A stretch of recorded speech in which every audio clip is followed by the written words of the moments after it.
A cidade parecia nunca dormir, mas Clara, em sua ingenuidade, acreditava que aquela vigília constante das ruas iluminadas era um sinal de segurança. Como se o próprio brilho dos arranha-céus, refletindo em poças de chuva e vitrines embaçadas, fosse capaz de afastar qualquer mal. Ela vinha do interior, de uma cidadezinha onde o barulho mais alto à noite era o coachar dos sapos no brejo, e ainda não se acostumara com a cacofonia incessante da metrópole. Carros se espremiam nas avenidas, buzinas rasgavam o ar pesado, sirenes cruzavam os quarteirões em disparada e vozes se misturavam em bares e esquinas como se o mundo inteiro tivesse escolhido viver ao mesmo tempo. Para ela, cada ruído era novidade, e mesmo os sons mais agressivos eram recebidos com a curiosidade de quem ainda não havia aprendido a temê-los. Trabalhava em uma pequena livraria de bairro, onde passava horas ajeitando prateleiras, atendendo clientes distraídos e sonhando, em silêncio, com a faculdade de jornalismo que um dia faria. Era atenciosa com os fregueses, sorria sempre que alguém se aproximava e se emocionava com cada livro vendido, como se cada exemplar fosse uma esperança que ganhava asas. Os vizinhos a viam como uma moça de boa índole, gentil demais para o ritmo duro da cidade. E era exatamente essa doçura desprotegida que acabaria chamando a atenção errada. Foi numa noite de sexta-feira que tudo começou. A chuva havia lavado as ruas, deixando o asfalto brilhante como vidro quebrado, e Clara saiu da livraria já depois das 10, carregando sua bolsa no ombro e um guarda-chuva barato na mão. Desceu na estação de metrô, comprou o bilhete e seguiu para a linha que a deixava a 2 quadras de casa. Não havia nada de especial naquela noite, e talvez por isso o detalhe destoasse tanto, os passos atrás dela ecoando no corredor quase vazio da estação. Não eram apenas passos ocasionais de alguém apressado, eles imitavam os dela. Quando acelerava, o compasso aumentava. Quando diminuía, tornava-se mais arrastado. Ao chegar à escada rolante, ousou olhar por cima do ombro, mas só encontrou um vulto indistinto, de capuz, a alguns metros de distância. Tentou afastar a ideia. Quantas vezes já havia sentido medo à toa? Quantas vezes confundir a pressa com perseguição? Apertou a bolsa contra o peito e subiu mais rápido. A rua estava quase deserta. O vento agitava papéis e restos de jornal no chão, e as vitrines apagadas refletiam apenas o brilho amarelo dos postes. Clara caminhou em silêncio, cada músculo tenso, até alcançar o prédio modesto onde alugava um pequeno apartamento. Respirou fundo e riu de si mesma. Bobeira minha, pensou. A cidade é cheia de gente, não sou tão importante assim para alguém me seguir. Mas a sensação ficaria com ela, plantada como uma semente venenosa. Nos dias seguintes, a presença tornou-se mais constante. No metrô, sempre que levantava os olhos, havia o mesmo homem de capuz em algum canto do vagão, imóvel, fitando-a. Quando mudava de vagão, ele também mudava. Quando saía por outra saída da estação, tinha a impressão de que ele estava lá, apenas alguns metros atrás. Não podia jurar que era sempre a mesma pessoa. Rostos na multidão se confundem, mas havia algo na forma de estar parado, como se tivesse tempo infinito, que a fazia estremecer. O pior veio numa manhã de segunda-feira. Clara acordou, arrumou-se para o trabalho e, quando abriu a porta do apartamento, encontrou um pedaço de papel dobrado cuidadosamente no chão. Não tinha envelope nem remetente, apenas uma frase escrita em letras maiúsculas e apressadas. Você não deveria andar sozinha tão tarde. O coração disparou, e por um instante ela pensou em bater na porta da vizinha do lado, pedir ajuda, mas desistiu. Quem acreditaria? E se fosse apenas uma brincadeira de mau gosto? Ainda assim, durante todo o caminho até a livraria, não conseguiu parar de olhar para trás. O tempo foi passando, e os sinais se multiplicaram. Uma noite, ao voltar para casa, encontrou uma caixa pequena sobre a mesa da cozinha. A porta estava trancada quando chegou, e não havia sinais de arrombamento, mas a caixa estava lá, como se tivesse surgido do nada. Tremendo, abriu. Dentro, apenas um papel amassado, com letras vermelhas rabiscadas de forma agressiva. Você é minha. Um grito ficou preso na garganta. Correu até a janela, abriu para o vento frio da madrugada, mas não teve coragem de pedir socorro. Ficou em silêncio, as lágrimas escorrendo, olhando para os arranha-céus iluminados, sentindo-se menor do que nunca. Na noite seguinte, voltou do trabalho mais cedo. Subiu as escadas do prédio apressada, ouvindo o eco dos próprios passos, até que percebeu uma respiração muito próxima. Virou-se. Não havia ninguém. Mas a sensação era tão intensa que correu até a porta de seu apartamento e girou a maçaneta, só para descobrir que estava entreaberta. Empurrou com cuidado, o coração acelerado, e entrou devagar. O silêncio era absoluto. Mas havia um cheiro de cigarro impregnado no ar, e Clara não fumava. Avançou até a sala e então viu, no espelho empoeirado da parede, uma marca de mão suja de fuligem, como se alguém tivesse se apoiado ali, observando. Foi o suficiente. Largou a bolsa no chão e correu para fora, descendo as escadas sem olhar para trás. Passou a noite sentada na calçada, debaixo da luz mortiça de um poste, encolhida como uma criança. As semanas seguintes foram uma tortura. No metrô, certa vez, encontrou um bilhete deixado em cima do assento antes mesmo de sentar. Você não pode se esconder. No elevador, o número de seu andar fora rabiscado com força no painel. Na caixa de correio, um envelope sem endereço, contendo apenas uma marca de batom vermelho. Clara já não comia direito. Passava as noites acordada, o corpo frágil sustentado apenas pela adrenalina constante.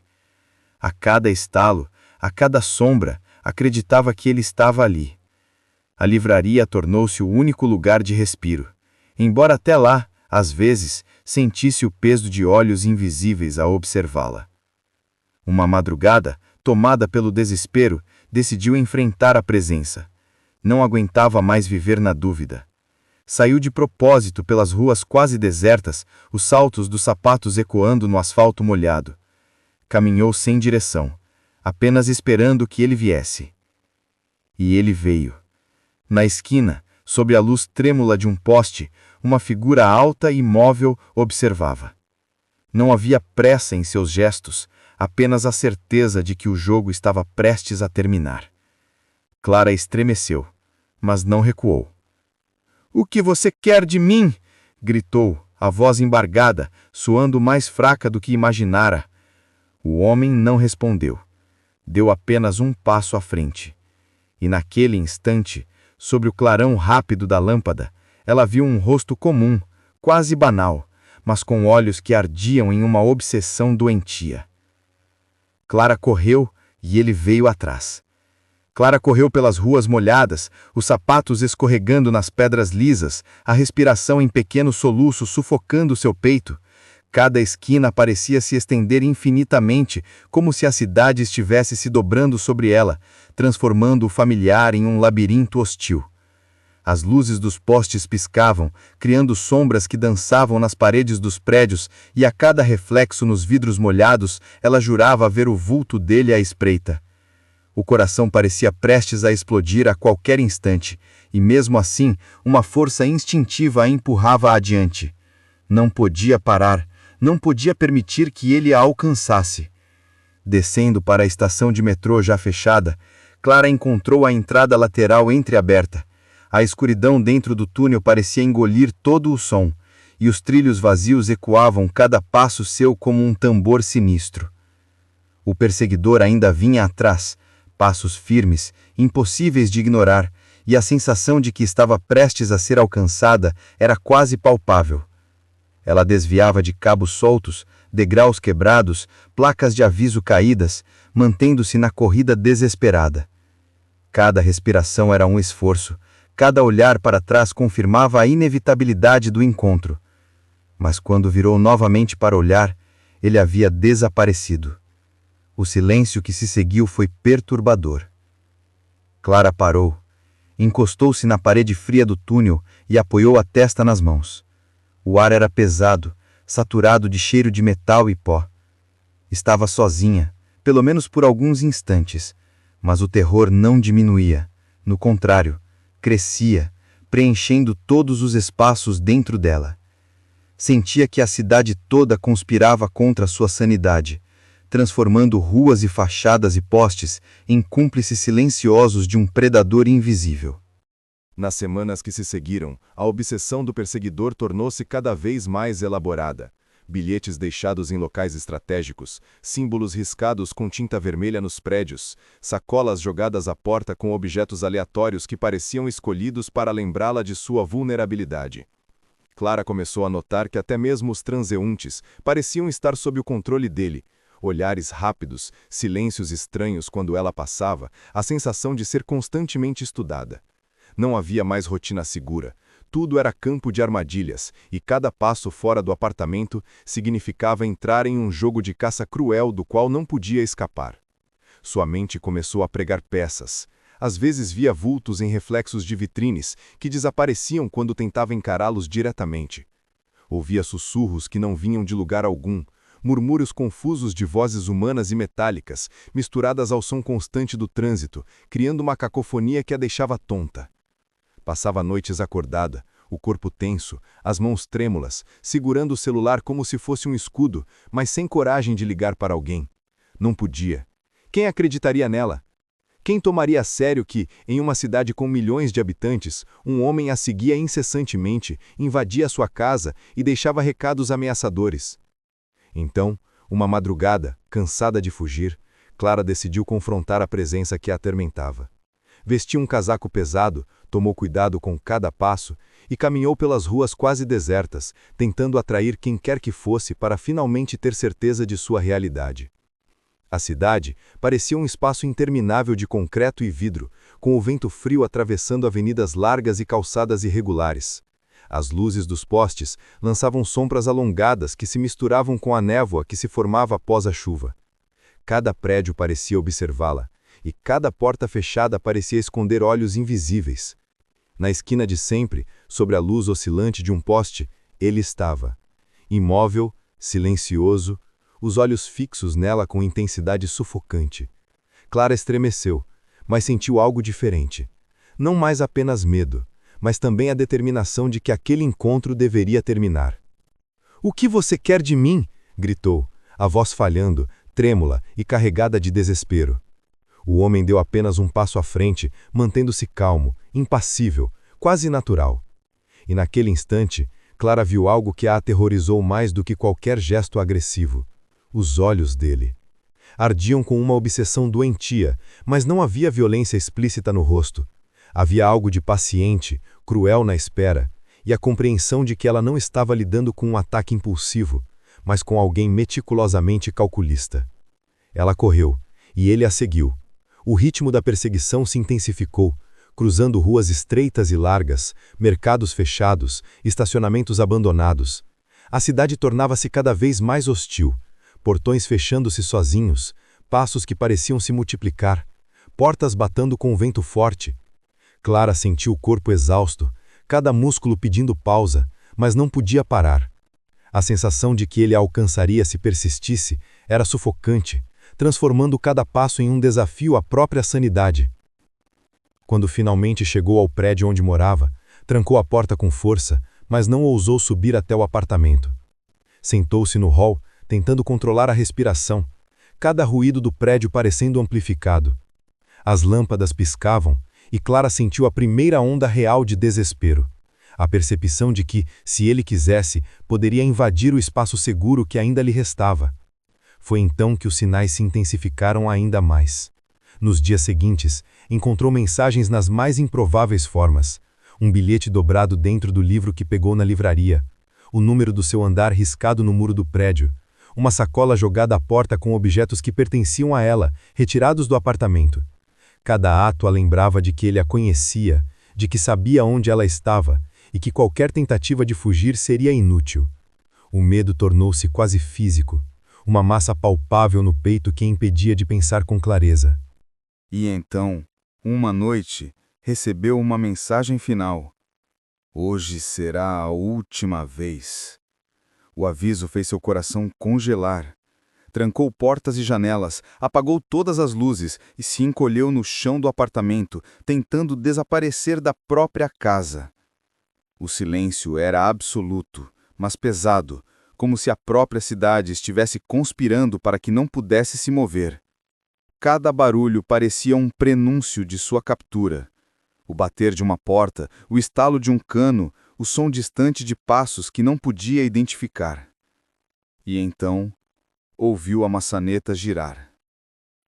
Os passos entraram, lentos, determinados. O cheiro de cigarro se espalhou pelo cômodo, e Clara sentiu a presença dele, tão perto que poderia sentir o calor do corpo e a intensidade do olhar mesmo sem vê-lo. O terror tornou-se palpável, quase insuportável, enquanto a silhueta se aproximava. Nesse instante, luzes fortes explodiram na sala. "Polícia!" Uma voz ecoou, firme, penetrante.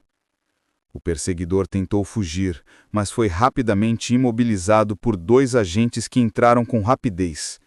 Clara caiu de joelhos, soluçando, incapaz de compreender completamente a realidade.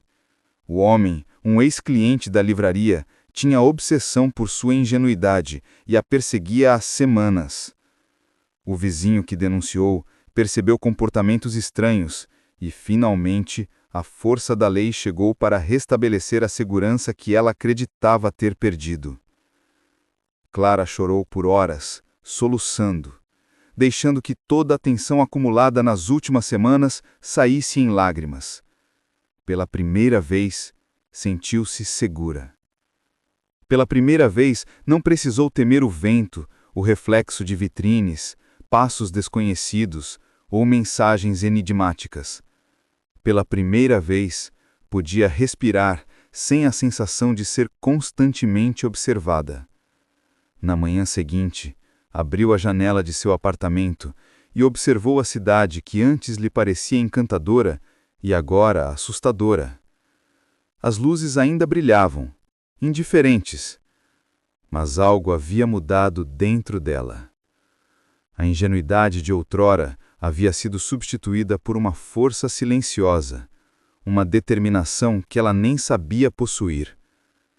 A mocinha que chegara da pequena cidade do interior havia enfrentado uma sombra persistente, uma obsessão doentia, e sobrevivido. E nesse silêncio pleno de manhãs chuvosas e luzes reflexivas, Clara sorriu, porque, apesar do medo, do terror, da paranoia e da escuridão, ela havia vencido. Nos dias que se seguiram à prisão do perseguidor, Clara tentou reconstruir sua rotina, mas descobriu que nada voltaria a ser exatamente como antes. Cada som, cada reflexo, cada sombra ainda carregava resquícios do terror que enfrentara. Ao caminhar pelas ruas iluminadas, sentia a presença da cidade como um organismo vivo, capaz de engolir qualquer um que ousasse pisar fora do ritmo. A cada passo, a memória da perseguição retornava, nítida, como se o homem estivesse ali, apenas esperando o momento de aparecer novamente. Ainda assim, algo dentro dela havia mudado. Um fio de força permanecia, invisível, sustentando seu corpo e sua mente, lembrando-a de que era capaz de sobreviver a horrores inimagináveis. O apartamento, antes refúgio inseguro, tornou-se um território de vigilância e organização. Clara instalou trancas extras, câmeras discretas, sistemas de alerta, mas não por medo excessivo, sim por prudência. Cada objeto, cada detalhe, cada rotina era pensado para garantir que, se a sombra voltasse, ela teria meios de se proteger. Era como se a própria paranoia tivesse se tornado uma ferramenta, uma aliada que, quando controlada, podia transformá-la em alguém inatingível. Dormia melhor, mas ainda acordava com o coração disparado, olhares imaginários, passos inexistentes, sinais de que a mente humana demora a perdoar a própria vulnerabilidade. Na livraria, a rotina também começou a normalizar-se. Os clientes ainda vinham, alguns curiosos, outros distraídos, mas Clara agora os atendia com uma atenção diferente.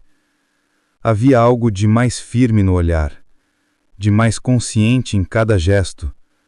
Percebia pequenos detalhes, detalhes que antes passavam desapercebidos e que poderiam, se necessário, avisá-la de comportamentos suspeitos. O lugar que antes era apenas trabalho tornou-se um espaço de observação, uma extensão de sua defesa, mas também um lembrete de sua própria coragem. Cada livro vendido era uma vitória silenciosa sobre o medo, um passo em direção à retomada de sua vida. E a cidade? A cidade continuava a mesma, impassível, indiferente, gigantesca. Mas para Clara, já não era um território de ameaça absoluta. Os prédios altos que antes pareciam engolir os transeuntes tornaram-se apenas construções. Luzes de postes deixaram de ser olhos observadores. Ruas estreitas voltaram a ser caminhos. E os reflexos nas vitrines eram apenas reflexos. A sombra que a havia perseguido ficara para trás, confinada à prisão e, mais do que isso, à memória. Ainda assim, o corpo reagia ao estresse acumulado. Nos primeiros dias de liberdade, Clara caminhava lentamente, quase como se cada passo fosse uma concessão à própria segurança. Evitava ruas escuras, alterava trajetos, mas sem o pânico constante que dominava seus movimentos antes. Ao atravessar avenidas movimentadas, sentia o pulso da cidade, o fluxo de pessoas, e compreendia que havia sobrevivido ao que parecia inevitável. A experiência, embora traumática, a tornara mais atenta, mais forte, mais consciente de seu próprio valor. À noite, porém, Clara ainda sentia o eco dos passos que a perseguiam, o cheiro de cigarro, o peso da presença invisível, mas agora podia reconhecer que eram apenas memórias, produtos de seu cérebro tentando processar semanas de terror. Deitou-se em sua cama, fechou os olhos e respirou fundo, repetindo silenciosamente que estava segura, que ninguém mais a perseguiria. Cada respiração tornou-se um ritual de afirmação, um ato de resistência silenciosa. O medo ainda existia, mas já não controlava sua vida. Com o tempo, começou a retomar pequenas liberdades que antes eram impensáveis, caminhadas noturnas curtas, pequenas saídas sem planejamento rigoroso, visitas a cafés próximos. Cada passo era uma vitória sobre o pavor que havia se instalado. Cada momento de normalidade reconstruía o equilíbrio, reconstruía a sensação de que o mundo, embora perigoso, ainda podia oferecer lugares seguros. Clara aprendia que o terror, embora devastador, não precisava ser eterno, que a mente humana, mesmo marcada por traumas, pode se recuperar quando encontra resiliência e coragem. Em uma tarde de domingo, resolveu revisitar a estação de metrô onde sentiu pela primeira vez a sombra de perseguição. Caminhou devagar pelos corredores agora vazios, respirando o ar úmido e frio, ouvindo o eco de seus próprios passos sem temor. Olhou para cada canto, cada vitrine, cada degrau, e percebeu que não havia mais ameaça. Tudo aquilo que antes parecia monstruoso, agora era apenas concreto, metal e vidro. A cidade, impassível, continuava a pulsar com vida própria, mas Clara sabia que não mais faria parte do terror dela. Ela havia vencido. O sol começava a se pôr quando retornou para casa. As luzes dos postes acenderam-se uma a uma, refletindo nas poças da calçada. Clara olhou para cima, para os prédios que antes pareciam muros opressivos, e sentiu algo que não sentia há semanas. Paz. Sabia que a experiência a transformara, mas também que não definia mais quem ela era. Podia ser cautelosa, vigilante, mas não seria paralisada pelo medo. Podia sentir a presença da cidade como força e não como ameaça. Naquele momento, compreendeu que a sobrevivência não era apenas escapar fisicamente do perseguidor, era também retomar sua mente, seu corpo e sua vida. A sombra que a havia perseguido continuaria a existir nas lembranças, mas não mais dominaria suas ações. A coragem adquirida, a resiliência silenciosa e a consciência de seu próprio valor seriam suas companheiras permanentes, mais poderosas do que qualquer medo externo. Nos dias seguintes, Clara retomou sua rotina com mais confiança. A livraria era novamente um espaço seguro, e a cidade, embora gigantesca e impessoal, parecia menos ameaçadora. Os passos que antes eram sinônimo de pavor, agora eram apenas ecos de sua própria experiência, lembranças que serviam para alertá-la, não para dominá-la. Cada saída, cada interação, cada momento de aparente normalidade era um ato de afirmação. Ela podia viver, ela podia existir, ela podia ser livre. E, em uma noite especialmente calma, Clara abriu a janela de seu apartamento e observou as luzes da metrópole piscando suavemente, refletindo nas poças da rua. Inspirou profundamente o ar frio, sentiu o coração batendo em ritmo regular e, pela primeira vez em muito tempo, sorriu. A cidade ainda era grande, ainda havia perigos, mas ela havia sobrevivido. A mocinha ingênua que chegara do interior havia enfrentado a sombra que se infiltrara em sua vida e saído vitoriosa. A força adquirida, silenciosa e profunda, era agora parte dela. Clara sabia que a experiência a transformara para sempre, mas também sabia que podia seguir adiante, que podia viver sem medo, que podia, finalmente, existir plenamente em meio à escuridão da metrópole. E assim, embora a memória do perseguidor jamais desaparecesse completamente, Clara sentia uma paz nova. Havia enfrentado o terror, atravessado a escuridão e emergido do outro lado, viva, inteira e mais forte do que jamais imaginara ser. A cidade continuava, indiferente e imensa, mas agora ela também fazia parte dela. Não mais como vítima, mas como alguém que conhecia o peso do medo e a força da sobrevivência. A sombra nas ruas ainda existia como memória, mas Clara finalmente estava livre.